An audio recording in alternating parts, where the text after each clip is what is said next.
আল্লাহ তাবারক তাআলা বলে ওয়াবিল ওয়ালিদাইনি ইহসানা,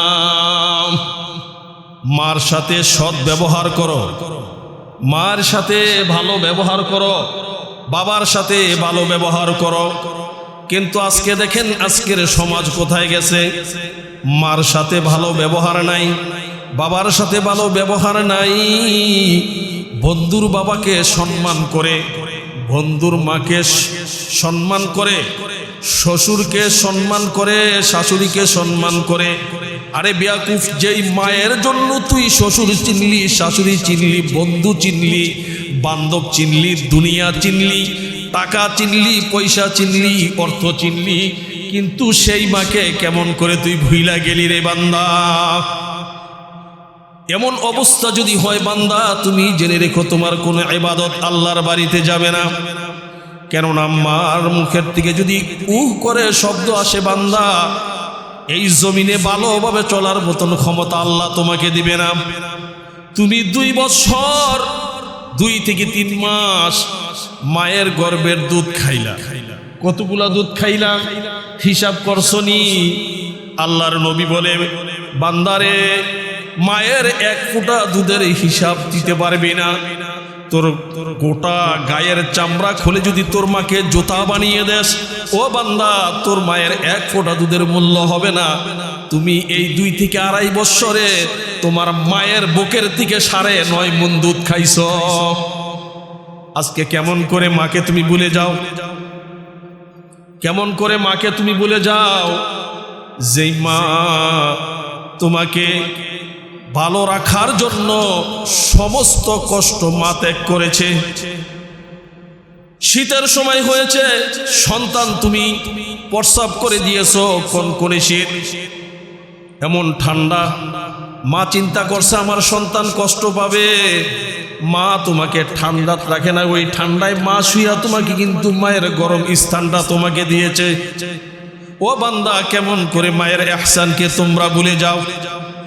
মা এমন একটা জিনিস, মায়ের দোয়া এমন বড়, মায়ের দোয়া এমন বড়, পৃথিবীর জমিনে বহু ইতিহাস আল্লাহ রব্বুল আলামিন রেখেছে যে মা দোয়া করছে তো দুনিয়ার জমিনের থেকে জান্নাতের অধিকারী হয়ে গেছে।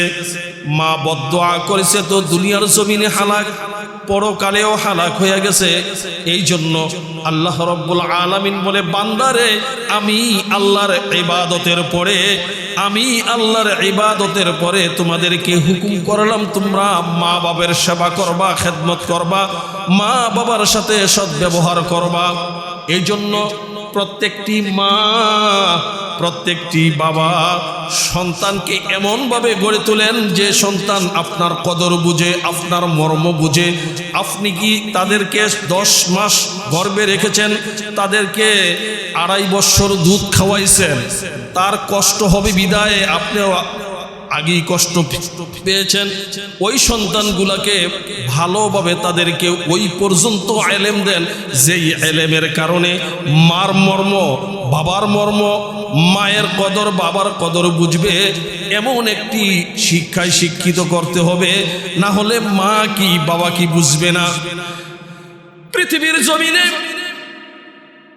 কোনো জন্তু বা কোনো পশু পাখি তারাও কিন্তু মায়ের গর্ভের থেকে আসে, কিন্তু তাকাইয়া দেখো তারা যখন একটু নিজের চলাফেরা করার ক্ষমতা হয়ে যায়, ওই পশু কিন্তু তার মার বিপরীত দাঁড়ায়া যায়। বহু পশু আছে যে মায়ের গর্ভের থেকে আসছে, ওই মায়ের সাথে আবার জিনা করতেছে।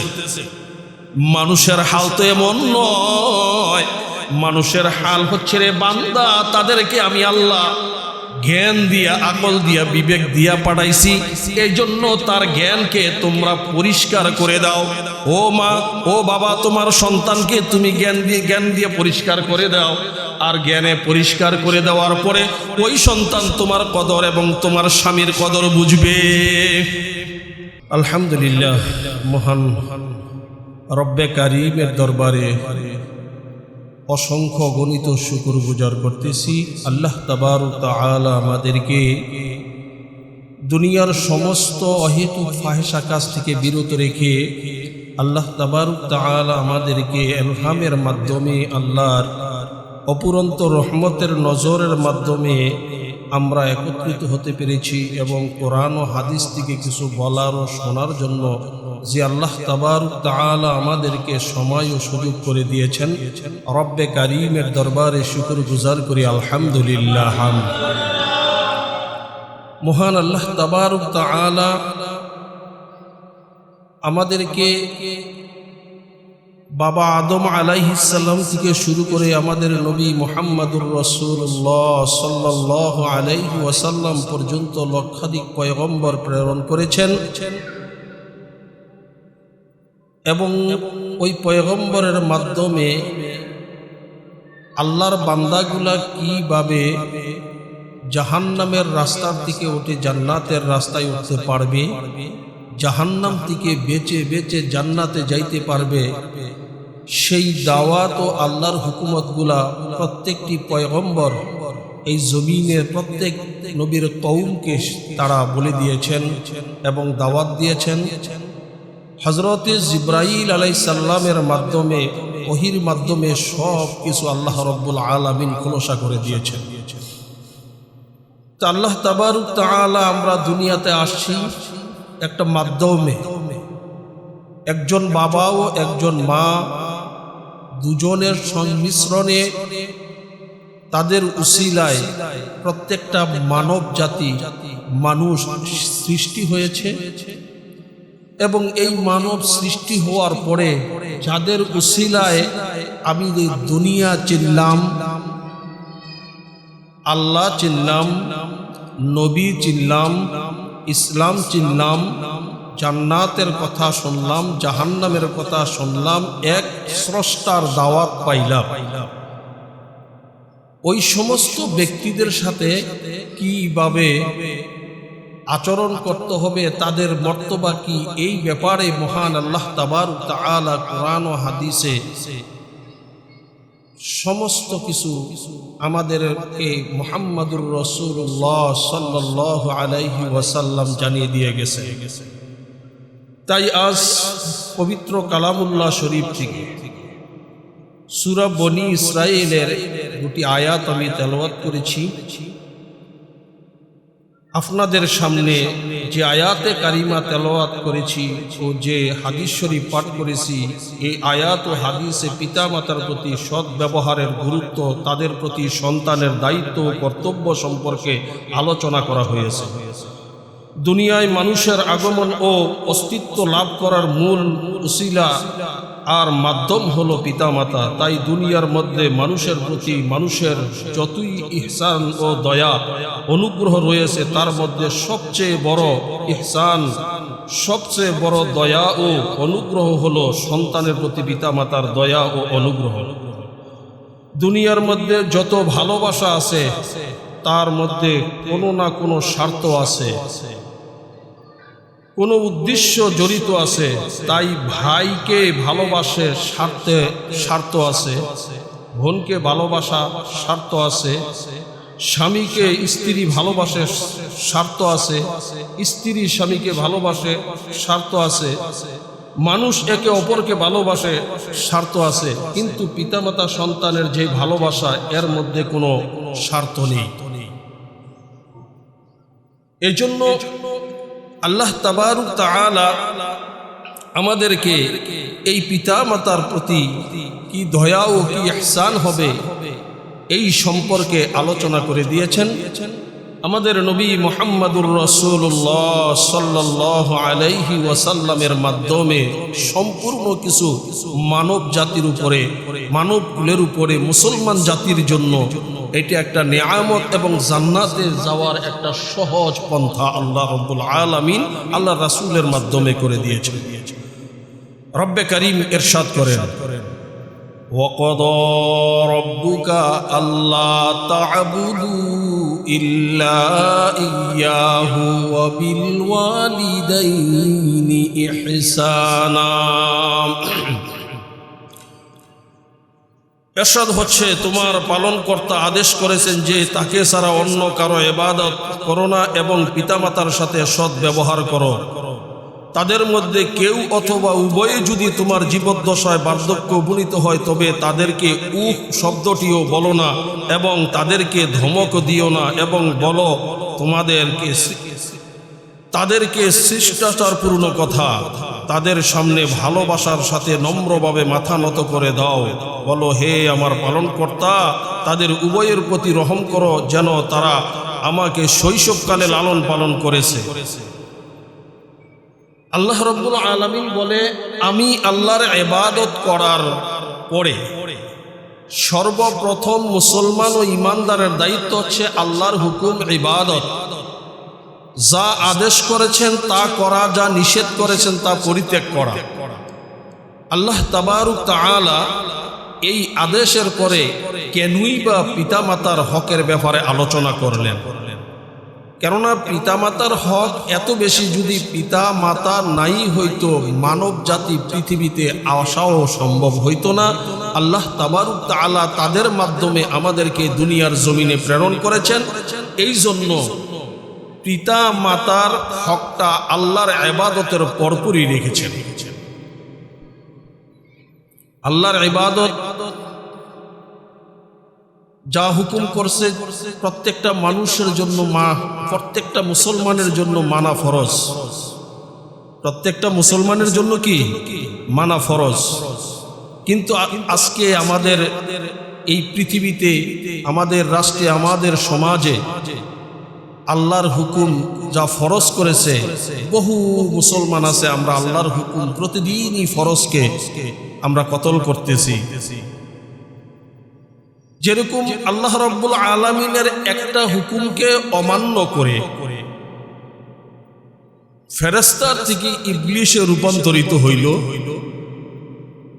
আর ওই কথা অনুযায়ী যদি আমাদের উপরে এই আয়াতের অর্থ বর্তায়, তাহলে আমরা এর থেকে জঘন্য হয়ে গেছি। ও তো একটা হুকুম অমান্য করছে, আর আমরা প্রতিদিন শত শত হুকুম অমান্য করতেছি কোরআন ও হাদিসে। এরপরও আল্লাহ রাব্বুল আলামিন কি দয়াবান, আমাদেরকে জমিনের উপরে আল্লাহ হায়াত দারাজ করছেন, শরীর সুস্থ রেখে এই জমিনের উপরে চলাচল করার মতন ক্ষমতা আল্লাহ দিয়েছেন। আমাদেরকে রিজিক দিতেছেন, আমাদেরকে শান্তি দিতেছেন, আমাদের যা যা দরকার আল্লাহ রাব্বুল আলামিন তাই করতেছেন। কেননা আল্লাহর একটা নিয়ামতের শুকর তো গোটা জিন্দেগি করলেও শেষ হবে না। আমাকে যেই দেহ দিছে, এই দেহে যেই অঙ্গ প্রত্যঙ্গগুলা দিছে, একটা দেহের একটা অঙ্গ প্রত্যঙ্গর শুকরিয়া তো শেষ করা যাবে না। যাবে? জমিনের উপরে যাদের চোখ নাই, আছে না এরকম অন্ধ লোক? যাদের চোখ নাই তারা বুঝে চোখের মর্ম কি, যাদের হাত নাই তারা বুঝে হাতের মর্ম কি, যাদের পা নাই তারা বুঝে পায়ের মর্ম কি। এই জন্য আল্লাহ রাব্বুল আলামিন বলে, বান্দা তোমাকে তো আমি সব কিছু দিলাম, তারপরেও তুমি আমি আল্লাহর ইবাদত থেকে কেন দূরে সরে গেলে? কি জবাব দেওয়া হবে? ওই দিন জবাব দেওয়ার মতন কোনো অবস্থা বা কোনো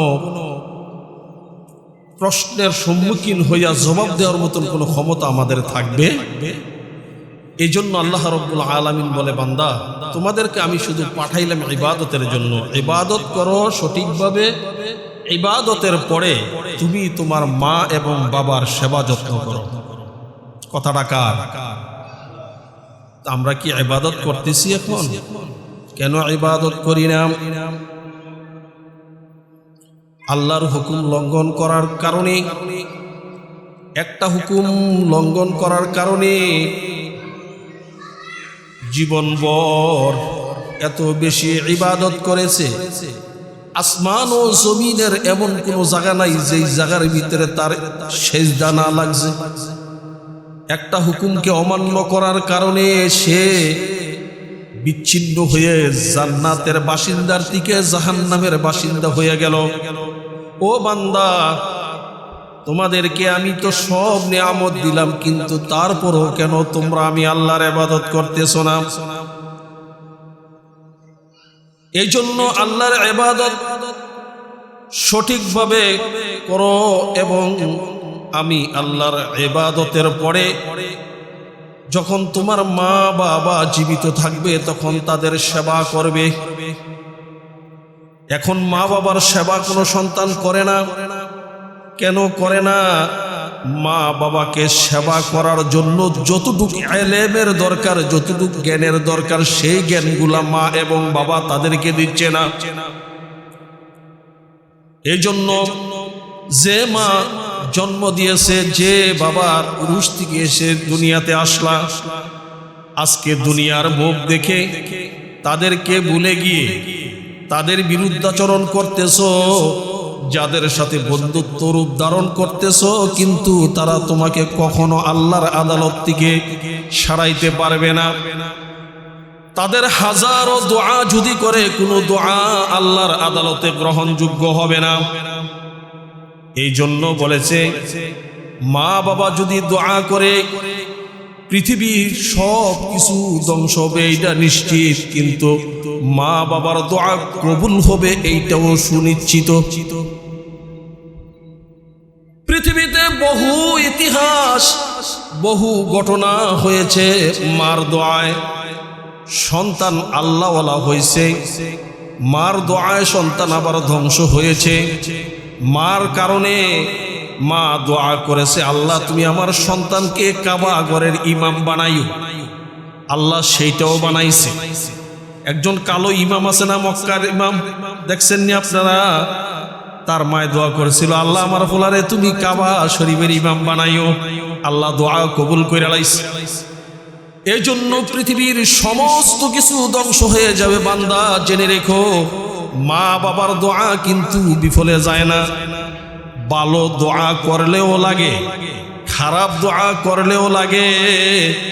এই জন্য বলছে, মা বাবা যখন জীবিত থাকবে, বৃদ্ধ অবস্থায় হয়ে যাবে, তাদেরকে ধমকের সুরে তোমরা কথা বইল না, তাদেরকে ধমক দিও না, তাদের সাথে খারাপ আচরণ কইরো না। তারা যদি না আসতো তাহলে তুমিও দুনিয়াতে আসতা না। আসতাম। এই জন্য আল্লাহ রাব্বুল আলামিন বলে, ওয়াবিল ওয়ালিদাইনি ইহসানা, পিতা মাতার সাথে ইহসান করবে। ইহসান আরবি শব্দ, অর্থ অনুগ্রহ করা, সৎ ব্যবহার করা। তোমাকে যেমনি ভাবে ছোটকালে ইহসানের মাধ্যমে, আদরের মাধ্যমে, ভালোবাসার মাধ্যমে আস্তে আস্তে তোমাকে লালন পালন করেছে। তুমি তো যখন দুনিয়াতে আসতা, কোন সময় খিদা লাগছে, কেমন খিদা লাগছে বলার ক্ষমতা নাই। মা এমন এক জিনিস, তোমার কান্নার আওয়াজ শুনে বুঝতে পারলো যে সন্তানের খাবার লাগবে। সন্তানের কান্নার আওয়াজ শুনে বুঝতে পারলো যে সন্তান মনে একটু দুঃখ পাইতেছে, কষ্ট পাইতেছে। এমন মা প্রত্যেকেই আছে যাদের গর্ভে তুমি ছিলা 10 মাস। 10 মাস তোমাকে পেটে বহন করেছে। এই পেটটা বহু ওজন হয়েছিল। বান্দা, তুমি জানো না আল্লাহর রহমত আছে বিদায় মা তোমাকে গর্ভে নিয়ে তোমার বাবার খেদমত করেছে, তোমার আত্মীয় স্বজনের খেদমত করেছে। আজকে যদি তোমার পেটের ভিতরে একটা ইট বেঁধে দেওয়া হয়, 1 ঘন্টা 2 ঘন্টার বেশি নিয়ে হাঁটা সম্ভব তোমার হবে না। তোমার মতন একজন সন্তানকে 3 কেজি 4 কেজি 5 কেজি ওজন হয়ে গেলা। 10 মাস পর্যন্ত তোমার মা তোমাকে গর্ভে রাখলো রে বান্দা, কিন্তু কোনোদিন তো তোমার ব্যাপারে আল্লাহর আদালতে বিচার দায়ের করে নাই। আজকে তারা বৃদ্ধ হয়ে যাওয়ার কারণে তোমরা তাদের সাথে খারাপ ব্যবহার করো। ওই মা বাবাকে ঘর থেকে বের করে তোমরা কিন্তু বৃদ্ধাশ্রমে নিয়ে চলে যাও। তুমি তো বৃদ্ধাশ্রমে দাও নাই, তুমি তোমার জাহান্নাম খরিদ কইরা লইলা। তুমি বৃদ্ধাশ্রমে দাও নাই, আল্লাহর লানত তোমার উপরে লইলা, ফেরেশতাদের লানত তোমার উপরে লইলা, আসমান ও জমিনের লানত তোমার উপরে লইলা। এই জন্য মা এমন এক মহামূল্যবান জিনিস রে বান্দা। মা এমন একটা মায়ার জিনিস, যে মার ভালোবাসার ভিতরে কোনো স্বার্থ থাকে না। ভাইয়ের সাথে ভাইয়ের ভালোবাসা হয় স্বার্থের বিনিময়ে হয়, বোনের সাথে ভাইয়ের ভালোবাসা হয় স্বার্থের কারণে হয়, বন্ধুর সাথে বন্ধুর ভালোবাসা হয় স্বার্থের কারণে হয়, স্ত্রীর সাথে স্বামীর ভালোবাসা হয় স্বার্থের কারণে হয়, স্বামীর সাথে স্ত্রীর ভালোবাসা হয় স্বার্থের জন্য হয়। কিন্তু বান্দা তুমি জানো না যে মায়ের ভালোবাসার ভিতরে কোনো স্বার্থ নাই, কোনো কিছু নাই, কোনো পাওয়া নাই, কোনো চাওয়া নাই, এটা হচ্ছে মা। এই জন্য আল্লাহ তাবারক তাআলা বলে ওয়াবিল ওয়ালিদাইনি ইহসানা, মার সাথে সৎ ব্যবহার করো, মার সাথে ভালো ব্যবহার করো, বাবার সাথে ভালো ব্যবহার করো। কিন্তু আজকে দেখেন আজকের সমাজ কোথায় গেছে, মার সাথে ভালো ব্যবহার নাই, বাবার সাথে ভালো ব্যবহার নাই।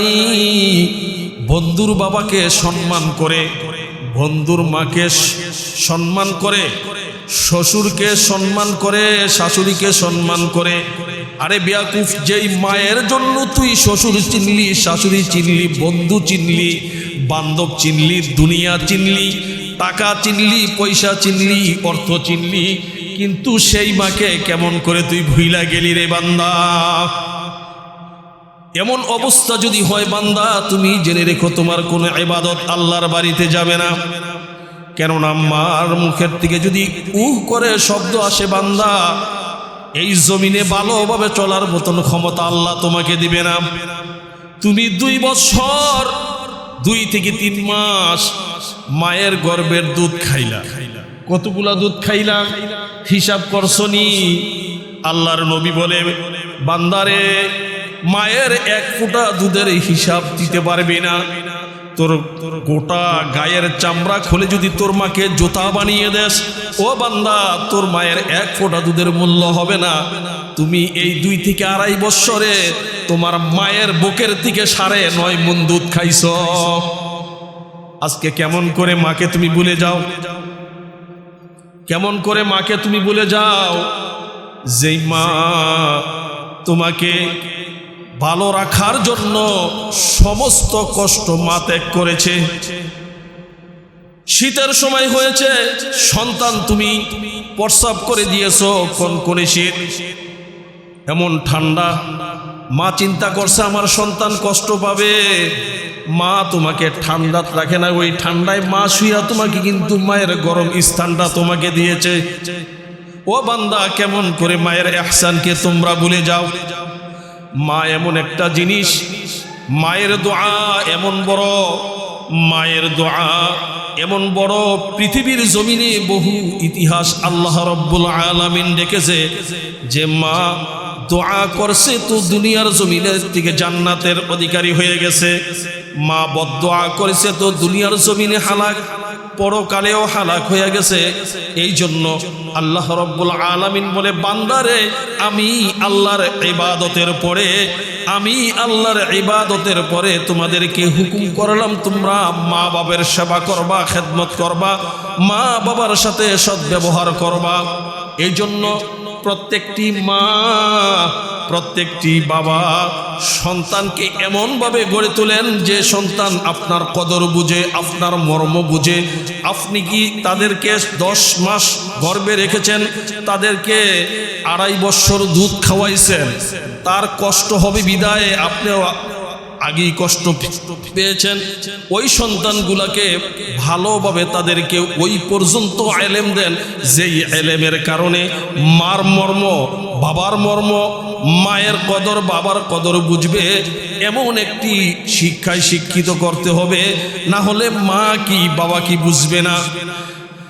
পৃথিবীর জমিনে কোনো জন্তু বা কোনো পশু পাখি তারাও কিন্তু মায়ের গর্ভের থেকে আসে, কিন্তু তাকাইয়া দেখো তারা যখন একটু নিজের চলাফেরা করার ক্ষমতা হয়ে যায়, ওই পশু কিন্তু তার মার বিপরীত দাঁড়ায়া যায়। বহু পশু আছে যে মায়ের গর্ভের থেকে আসছে ওই মায়ের সাথে আবার জিনা করতেছে।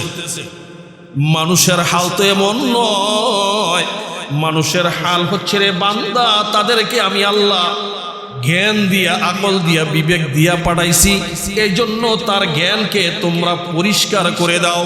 ও মা, ও বাবা, তোমার সন্তানকে তুমি জ্ঞান দিয়ে পরিষ্কার করে দাও। আর জ্ঞানে পরিষ্কার করে দেওয়ার পরে ওই সন্তান তোমার কদর এবং তোমার স্বামীর কদর বুঝবে। বৃদ্ধাশ্রমে যাওয়া লাগবে না, না খায়া মরা লাগবে না। ওই মা এমন এক সম্পদ, ওই মা যখন দোয়া করবে তুমি পৃথিবীর জমিনেও বাদশা, পরকালেও বাদশা হয়ে যাবে। এই জন্য আল্লাহ রাব্বুল আলামিনের বন্ধু জনাবে মুহাম্মদুর রাসূলুল্লাহ সাল্লাল্লাহু আলাইহি ওয়াসাল্লাম বলেন, সিলি উম্মিকা, তোমার জননীকে আদর আপ্যায়ন করো, তোমার মাকে আদর আপ্যায়ন করো। এই কথাটা রাসূল করিম সাল্লাল্লাহু আলাইহি ওয়াসাল্লাম বলেছেন, তোমার জননী, তোমার মাকে আদর আপ্যায়ন করো।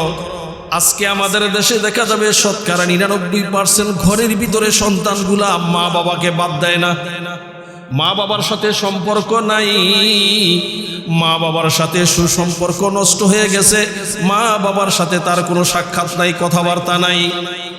ও বান্দা, তুমি জানো না যার উসিলায় দুনিয়াত আসলা তুমি তাকে কেন চিনলা না? এরপরে আল্লাহ তাবারক তাআলা বলেন, ওয়াসাহিবুহুমা ফিদ দুনিয়া মা'রুফা, দুনিয়াতে তাদের সাথে সদ্ভাব বজায় রাখো।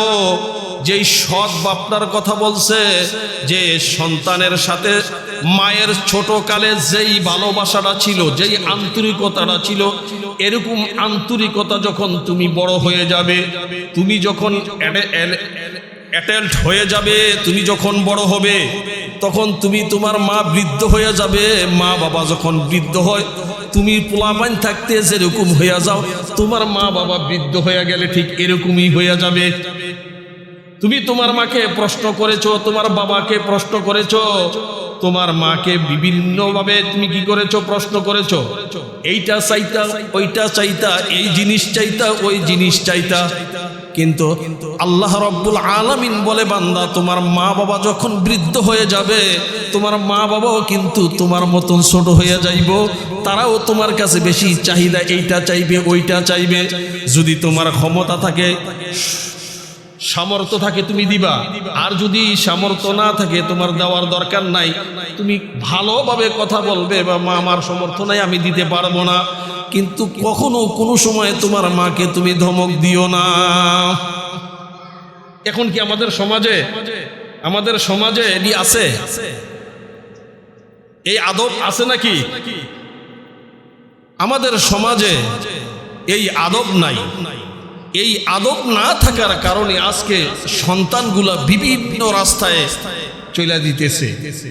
আর সেই আদব যদি নাই থাকে, ওই সন্তানগুলা দিয়া পৃথিবীর জমিনে আল্লাহ ও আল্লাহর রাসূলের কোনো হুকুমত জারি হবে বা কায়েম হবে, এটা ধারণা করা যায় না। এই জন্য আল্লাহ বলেছেন, আমি আল্লাহর ইবাদতের পরে মা বাবার সাথে সৎ ব্যবহার করবা, মা বাবার সাথে ইহসান করবা, কিন্তু আমি আল্লাহর ইবাদতের সাথে কোনো কিছুর শরীক কইরো না। قال النبي صلى الله عليه وسلم لا طاعة لمخلوق في معصية الخالق, সৃষ্টিকর্তার নাফরমানির কাজে কোনো সৃষ্টি জীবের অনুগত্য করা জায়েজ নাই। আছে নাকি? অনুগত্য, মায়ের সেবা করবা ঠিক, মাকে এমন পর্যায়ে নিবা না যেই পর্যায়ে গেলে শিরক হয়ে যায়, যে পর্যায়ে গেলে কি আল্লাহর হুকুমের বিরুদ্ধিতা হয়ে যায়। এই জন্য এমন কোনো কাজ তোমরা করবে না। এই জন্য আল্লাহ তাবারক তাআলা বলে, এই পৃথিবীতে এমন কিছু ইতিহাস আছে রে বান্দা, যেই ইতিহাসগুলা কিয়ামত পর্যন্ত মানুষ শুনবে, মানুষ জানবে, মানুষ রিসার্চ করবে। যাকে আল্লাহ হেদায়েত দেয় ওই ব্যক্তি হেদায়েত পাবে, যাকে আল্লাহ হেদায়েত দিবে না ওই ব্যক্তি হেদায়েত পাবে না। এই জন্য আল্লাহ রাব্বুল আলামিন বলে ফালা তাকুল্লাহুমা উফফিন ওয়ালা তানহারহুমা ওয়া কুল্লাহুমা কওলান কারীমা। ফালা তাকুল্লাহুমা উফ, তোমাদেরকে তাদেরকে বলো না। শব্দটা মানে কি? তোমার কোনো আচরণে, তোমার কোনো কথাবার্তায়, তোমার কোনো বিএফএ যেমন মা শব্দ করতে না পারে, বাবা যেমন শব্দ করতে না পারে, আজকের সমাজে আমাদের মা বাবা সন্তানের সাথে আচরণ হয়ে গেছে শত্রু আর মিত্রর মতন। অনেক ঘরে দেখা যাচ্ছে সন্তান স্ত্রীর কথায় মাকে আঘাত করতেছে, বাবাকে আঘাত করতেছে, সম্পদের জন্য মাকে হত্যা করতেছে, বাবাকে হত্যা করতেছে। এই সম্পদ দুনিয়ার জায়গাটা দুনিয়াতেই থাকবে কেন? এই সম্পদের মালিক, মূল মালিক কে? জোরে বলেন, মূল মালিক কে? মূল মালিক যদি আল্লাহ হয়ে থাকে, তোমাকে আমাকে কিছু দিনের জন্য যে আল্লাহ পাঠাইছে, তুমি কিভাবে বাঁচবে, কিভাবে খাইবে, তোমার রিজিক কিভাবে সন্ধান করবে, এই জন্য আল্লাহ তাবারক তাআলা জমিনের কিছু কিছু অংশ তোমাকে কি করেছে? ভোগ করার জন্য দিয়েছে। কিন্তু এই জমিনের জন্য, এই সম্পদের জন্য বহু সন্তান মাকে হত্যা করতেছে, বাবাকে হত্যা করতেছে, মাকে ঘর থেকে বের করে দিতেছে, বাবাকে ঘর থেকে বের করে দিতেছে। ও বেকুফ, কে বলেছে তোকে এই কাম করতে? কেন তুই বের করে দিয়েছিস? তুই কি জানোস তোর মা তোর জন্য কত কষ্ট করেছে, কত কষ্ট এই জমিনের উপরে করেছে। যেদিন তুমি দুনিয়ার জমিনে আসবে, ওই দিন এমনি এমনি আসো নাই, তুমি কিন্তু তোমার মার কলিজা ছিঁড়া আসছো, তোমার মার কেজিয়ে কেজিয়ে রক্ত গেছে। হায় হায়, মা যখন অজ্ঞান হয়ে যায়, ওই অজ্ঞানটার থেকে পৃথিবীর কোনো ডাক্তার কবিরাজ নাই যে তাকে এই অজ্ঞান থেকে পুনরায় জ্ঞান দিবে। আল্লাহ তাবারক তাআলা এমন ইহসান মার জন্য দিয়েছেন, মার জ্ঞান ফিরে আসার জন্য আল্লাহ তাবারক তাআলা সন্তানের আওয়াজটাকে একটা মহা ঔষধ হিসাবে আল্লাহ দিয়েছেন। দুনিয়াতে যখন কেজিয়ে কেজিয়ে রক্ত বের হওয়ার পরে তুমি আমি দুনিয়ার জমিনে আসলাম বান্দা। দুনিয়ার জমিনে আসার পরে মা তো অজ্ঞান হয়ে গেছে, এমন অবস্থায় বহু মা দুনিয়ার থেকে বিদায়ও নিয়ে যায়। এমন বহু ইতিহাস আছে, সন্তান প্রসব করেছে কিন্তু দুনিয়ার জমিনে মা নাই, মার কখনো সন্তানের মুখ দেখবে না, সন্তান মার মুখ দেখবে না। কিন্তু আজকে তুমি এই পৃথিবীর জমিনে আসলা, কেজিয়ে কেজিয়ে রক্ত গেল মার, তোমার মা অজ্ঞান হয়ে গেছে। আল্লাহ ফেরেশতাদেরকে বলতেছে, ফেরেশতারা তার বুকের ভিতরে হালকা চাপ দাও। ওই ফেরেশতারা যখন বুকের ভিতরে চাপ দেয়, সন্তান যখন আওয়াজ দিয়ে ওঠে, ওই আওয়াজটা মায়ের কানে যাওয়ার সাথে সাথে পুনরায় আল্লাহ তাবারক তাআলা তার ওই মায়ের জ্ঞান ফিরিয়ে দেয়। এই জন্য মা এত কষ্ট করার পরে বান্দা কেমন করে তুমি তোমার মার সাথে খারাপ ব্যবহার করো, বাবার সাথে খারাপ ব্যবহার করো। যার মা নাই সে বুঝে দুনিয়া কি, যার বাবা নাই সে বুঝে দুনিয়া কি। আজকে যেই মা বাবার কারণে তুমি দুনিয়া দেখলা, তুমি সম্পদ চিনলা, তুমি ঘর বাড়ি চিনলা, স্ত্রী চিনলা, ছেলে চিনলা, আজকে মা ওই বাস বাগানে গিয়া শুয়ে রয়েছে, গোরস্থানে শুয়ে রয়েছে। একদিনও তো বান্দা তুমি খবর লইলা না মার খবর কি, মা কবরে কেমন আছে, কি আসয় বিষয় কোনোদিন তো আল্লাহর আদালতে হাতরা তুইলা তুমি বলো নাই রব্বির হামহুমা কামা রব্বায়ানি সগীরা, বলো নাই তো? কেন বলো নাই? তোমার মা তোমার বাবা জন্ম দিয়েছে, তারাই তোমাকে সম্পদ দিয়েছে, কিন্তু আজকে এই সম্পদ তুমি দুনিয়ার কাজে ব্যয় করো, তোমার নিজের ব্যক্তি স্বার্থের জন্য ব্যয় করো, গুনার কাজে ব্যয় করো। কিন্তু কোনোদিন তো 10টা টাকা 100টা টাকা 500টা টাকা কিন্তু মার জন্য বাবার জন্য তুমি খরচ করতে পারো না, তুমি কেমন সন্তান হইলা? এই জন্য বলছে সৎ ব্যবহার তো ওই সৎ ব্যবহার দুনিয়াতে থাকলে যেমন সৎ ব্যবহার করবা, দুনিয়ার জমিনতে গেলে ঠিক তেমনি তোমরা সৎ ব্যবহার করবা আর আল্লাহর কাছে দোয়া করবা, ওয়াকুর রব্বিরহামহুমা কামা রব্বায়ানি সগীরা। দোয়া করেন মার জন্য বাবার জন্য, ভুলেও না। যাদের মা বাবা নাই তারা ওই যে 4 দিনের দিন একটু খবর লইছে, এরপরে আর মৃত্যুর আগ পর্যন্ত মা কি বাপ কি তার কোনো খবর রাখে না, খবর লয় না। কার জন্য তুমি দুনিয়া দেখলা বান্দা? কার জন্য তুমি দুনিয়াতে অ্যাডাল্ট হইলা, তুমি বড় হইলা? তোমার বাবার কাজ ছিল তোমার চেয়ার, তোমার বাবার পকেট ছিল তোমার পকেট। বাবা সিরা জামা পিনছে ঈদের দিন, কিন্তু তোমাকে নতুন জামা পিন্দাইছে। মা সিরা জামা সিরা কাপড় পিনছে, তোমাকে নতুন পিন্দাইছে।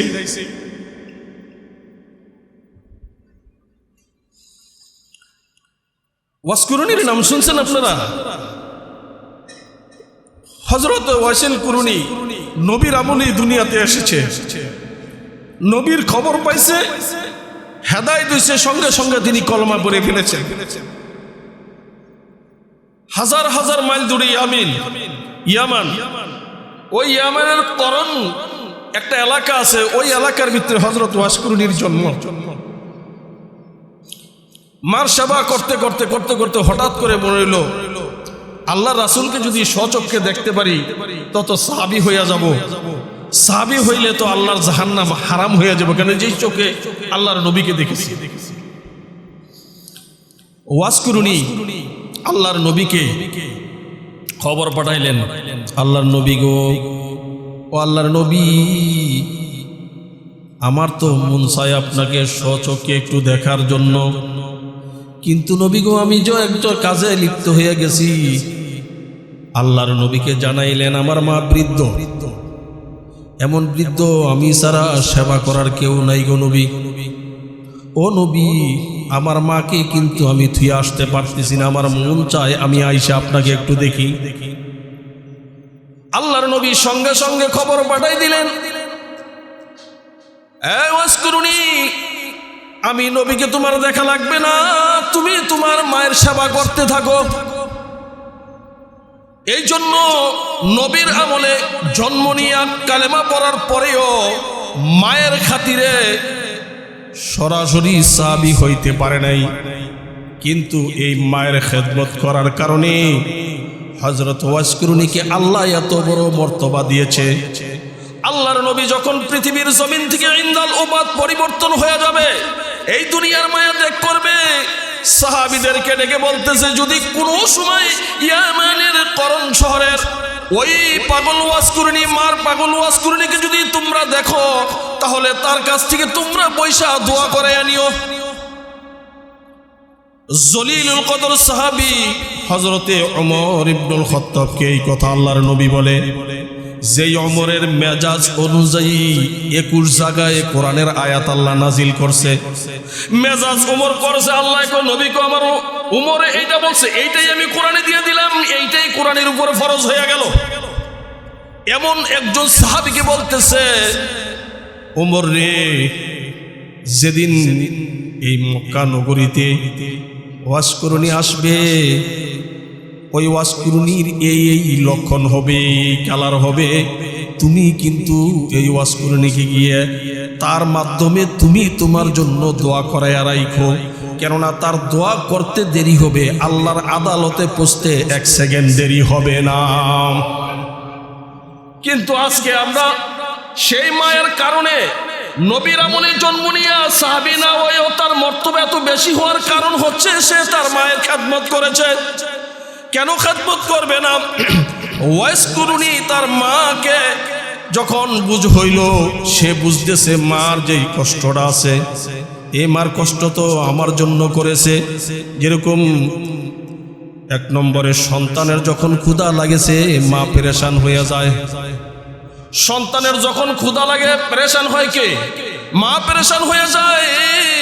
সন্তানের যখন পিপাসা লাগে মা পেরেশান হয়ে যায়।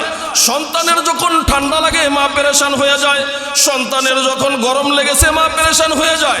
সন্তান যখন অসুস্থ হয়ে যায় মা পেরেশান হয়ে যায়। সন্তান যখন আঘাত লেগেছে মা পেরেশান হয়ে যায়। সন্তান যখন পেশাব করে দেয় মা পেরেশান হয়ে যায়। সন্তান যখন পায়খানা করে দেয় মা পেরেশান হয়ে যায়। এই জন্য মায়ের মর্তবা এত বেশি হয়েছে। তোমাকে তো কোনোদিন তোমার মা এই আঘাতগুলা পাইতে দেয় নাই। আজকে তুমি বড় হইলা, তুমি অ্যাডাল্ট হইলা, তুমি অর্থের মালিক হয়ে গেলা, তুমি দুনিয়া চিনলা, তুমি বন্ধু চিনলা, তুমি শ্বশুর বাড়ি চিনলা, তুমি দুনিয়ার সব চিনার পরে কেন যেই মায়ের জন্য তুমি দুনিয়াতে আসলা, তোমাকে সঠিকভাবে লালন পালন করে এত বড় করলো, সেই মাকে কেন তুমি বললা? কি জবাব দিবা বান্দা? এই মায়ের বদদোয়া যদি লইয়া লাও, তুমি যত বড় বুজুর্গ হও, আল্লাহর কাবা ঘর যদি গিলাপটাই না সিরা শরবত বানাইয়া খাও, আল্লাহর কসম লাগে বান্দা তোমার জন্য জান্নাতের দরজা বন্ধ হয়ে যাবে। এই জন্য মা এমন এক মহামূল্যবান সম্পদ, বাবা মহামূল্যবান সম্পদ। যার মা বাবা জীবিত আছে, এখনো সময় আছে, তুমি তোমার মার খেদমত করো, বাবার খেদমত করো। কেননা হযরতে আবু হুরায়রা রাদিয়াল্লাহু তাআলা আনহুর বিখ্যাত একটা হাদিস আছে। হযরতে জুরাইস রাহমাতুল্লাহ, উনি একজন বড় আল্লাহওয়ালা দরবেশ ছিলেন। ওই দরবেশ তার কামরার ভিতরে বৈশা বৈশা একদিন ইবাদত করতেছে। ইবাদত করতে করতে এমন একটা সময় আসছে, বাহিরে তার মা গিয়া দাঁড়াইছে। মা গিয়া দাঁড়ায় বলতেছে, জুরাইস। একবার ডাক দিছে, দ্বিতীয়বার ডাক দিছে জুরাইস, তৃতীয়বার ডাক দিছে জুরাইস। কোনো সারা শব্দ নাই, তিনি ইবাদতে মগ্ন ছিলেন। তখন তিনি চিন্তা ভাবনা করলেন, ইবাদত করব না মায়ের ডাকবো। তখন সে ভিতরে ভিতরে চিন্তা করলেন, আল্লাহর ইবাদতে দাঁড়াইছি, ইবাদতের মর্ম দিব, কিন্তু মায়ের গুরুত্ব দেয় নাই। তখন তার মা একটা বদদোয়া করেছিল যে আল্লাহ তাকে এই দুনিয়ার জমিনে তুমি তাকে কিছু বেশ্যার চেহারা দেখাইয়া তুমি তারে দুনিয়ার থেকে নিও, তারে বেশ্যার চেহারা দেখাইয়া বিয়ার যদি করিও। এই দোয়া কইরা মা যখন গেছে, ওই কামরার পাশে একজন রাখাল বকরি চড়াইতেন। ওই রাখালের কাছে ওই এলাকার একজন মহিলা যাওয়া আসা করত। এই যাওয়া আসা করার পরে তাদের ভিতরে গোপনে সম্পর্ক হয়ে তাদের সন্তান জন্ম নিয়েছে। মহিলা সারার জন্য বলতেছে, এই কামরার দরবেশে আমার এই অপকর্ম করছে, এই সন্তান এই দরবেশের। ওই রাজা ক্ষিপ্ত হয়ে তার দরের লোকদেরকে পাঠাইয়া বলতেছে, তার বাহিনী পাঠাইয়া বলতেছে, তার এই ঘরটাকে ভেঙে চুরমার করো, তাকে বেঁধে নিয়ে আসো। তাদেরকে বেঁধে নিয়ে আসতেছে, তার হাত ঘাড়ের সাথে বেঁধে যখন নিয়ে যাচ্ছে, ঘর থেকে বের হইয়া দেখে তিনজন পতিতা তার চোখের সামনে মুস্কি হাসি দিয়া হাঁটা শুরু করেছে।